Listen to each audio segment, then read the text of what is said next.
Hello दोस्तों, मैं राधा सिंह आपके बीच में अपने चैनल पर कुछ बीएड के वन लाइनर ऑब्जेक्टिव क्वेश्चन लेकर आई हूँ, जो कि कोई भी सुन सकता है, पढ़ सकता है और अपनी तैयारी को अच्छा कर सकता है। वैदिक काल का प्रारंभ माना जाता है 2500 ईसा पूर्व से 500 ईसा पूर्व तक। प्राचीन भारतीय शिक्षा का आधार था वेद। वैदिक काल में शिक्षा का प्रारंभ हुआ था ऋग्वेद से। वैदिक काल में शिक्षा एवं सामाजिक व्यवस्था पर आधिपत्य था। ब्राह्मणों का वैदिक कालीन शिक्षा मुख्यतः आधारित थी सामवेद पर। प्रथम चैप्टर हमारा वैदिक पीरियड ही है। इसमें सारे क्वेश्चन वैदिक काल से ही दिए गए हैं। वेदों में शिक्षा शब्द का प्रयोग किस अर्थ में हुआ था? विद्या, ज्ञान, बोध और विनय से। वैदिक काल में जीवन का मुख्य लक्ष्य था मोक्ष की प्राप्ति। वैदिक काल की शिक्षा थी मौखिक। वैदिक युग से आज तक भारतीयों की शिक्षा के मुख्य अवधारणा जीवन के विभिन्न क्षेत्रों में हमें उचित मार्गदर्शन देने में सही है। यह कथन किसका है? डॉक्टर अल्तेकर साहब का। वैदिक काल में शिक्षा का मुख्य उद्देश्य था ईश्वर भक्ति, धार्मिकता की भावना का विकास करना। वैदिक काल में शिक्षा दी जाती थी गुरुकुल में। जैसे अब स्कूलों में शिक्षा दी जाती है, मदरसे में शिक्षा दी जाती है, वैसे ही पहले के पीरियड में गुरुकुल में शिक्षा दी जाती थी।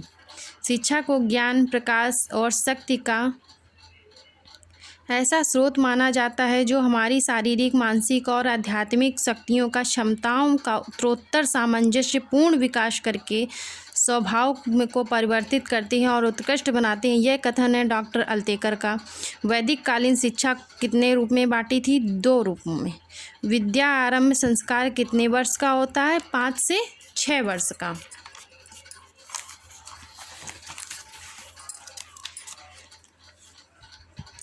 सद्गुण ही ज्ञान है, यह कथन है सुकरात का। वैदिक काल में शिक्षा का उद्देश्य था ईश्वर भक्ति की भावना, धार्मिकता का विकास, चारित्रिक का विकास, व्यक्तित्व का विकास। उपरोक्त सभी विद्या आरंभ संस्कार संपन्न कराने का कार्य था पुरोहित का। गुरुकुल का शाब्दिक अर्थ था गुरु का परिवार। जो गुरु का परिवार होता है वही हमारा गुरुकुल होता है, उसका वो शाब्दिक अर्थ है। गुरुकुल की स्थापना की जाती थी सरोवर के निकट वन में, जहाँ पर बिल्कुल शांति हो, बाहरी वातावरण, शोर ना हो और कोई भी डिस्टर्ब ना करे। वहाँ पर सरोवर के निकट वन में हम लोगों को गुरुकुल की शिक्षा दी जाती थी। वहाँ पर स्थापना की जाती थी गुरुकुल की। शिक्षण कार्य के अलावा गुरु का अर्थ है आध्यात्मिक सिद्धांत पर चिंतन। गुरुकुल में किस वर्ग को शिक्षा प्राप्त करने का अधिकार नहीं था? शूद्र वर्ग को हमारे गुरुकुल में शिक्षा प्राप्त करने का अधिकार नहीं था। सिर्फ ब्राह्मण, क्षत्रिय और वैश्य को ही था। उच्च शिक्षा प्रारंभ करने से पूर्व कौन सा संस्कार होता है? उपनयन संस्कार होता है। उपनयन का शाब्दिक अर्थ होता है गुरु के समीप ले जाना। गुरुकुल में शिक्षण सत्र होता है 5 से 6 माह का। जीवन पर्यंत विद्या आरंभ की छूट किस वर्ग को थी? ब्राह्मण को। गुरुकुल में पाठ्यक्रम का आधार था लौकिकता का आध्यात्मिकता। ये हमारा फर्स्ट चैप्टर कंप्लीट हुआ है।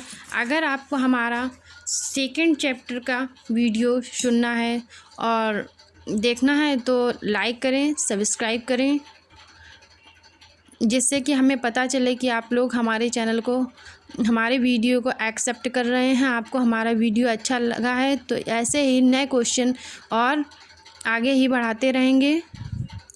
थैंक यू, धन्यवाद।